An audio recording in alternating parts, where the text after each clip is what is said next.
Hi friends, welcome to Anitha Mumbai logs.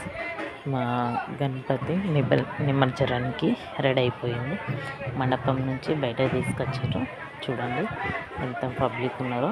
ఇంకా గణపతికి వెనకాల కూడా మంది ఉన్నారు. మేము ఇటు సైడ్ నిల్చున్న గణపతి కనిపించాలని. చూడండి, ప్రతి సంవత్సరం ఇట్లనే చేస్తారు. గణపతి బయట తీసుకొచ్చిన తర్వాత ఒక కవర్లో పసుపు, కుంకుమ, అక్షింతలు అన్నీ వేసి ఇట్లా అభిషేకం లాగా చేస్తారు. చూడండి, అందులో పువ్వులు కూడా వేస్తారు. ఇట్లా ప్రతి సంవత్సరం వేస్తారు. అభిషేకం చేస్తారు, ఏం చేస్తారు అన్నది నాకు తెలియదు. నేనైతే అభిషేకం అన్నా ఈ విధంగా చేస్తారు. అవి అక్షింతలు అవన్నీ అక్కడ ఉన్న భక్తుల పైన చల్లుతారు. ఎందుకోసం అంటే గణపతి ఆశీస్సులు అందరికీ అందాలన్న ఉద్దేశంతో భక్తుల పైన చల్లుతారు అన్నట్టు.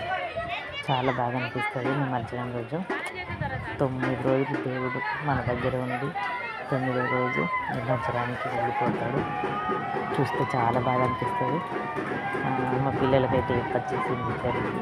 మమ్మీ గణపతి బుక్ పోతుందో అని అంటారు నాకు. చూడండి, ఇక్కడ కొన్ని ప్యాకెట్స్ పెట్టారు. చూడడానికి ఎంత బాగా అనిపిస్తుంది. చాలా బాగా అనిపిస్తుంది.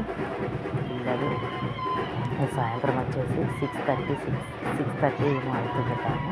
ఆ టైంలో బయటికి తీశారు. గణపతి వెళ్ళేసరికి 1 o'clock అయిపోయింది నైట్. Subscribe please.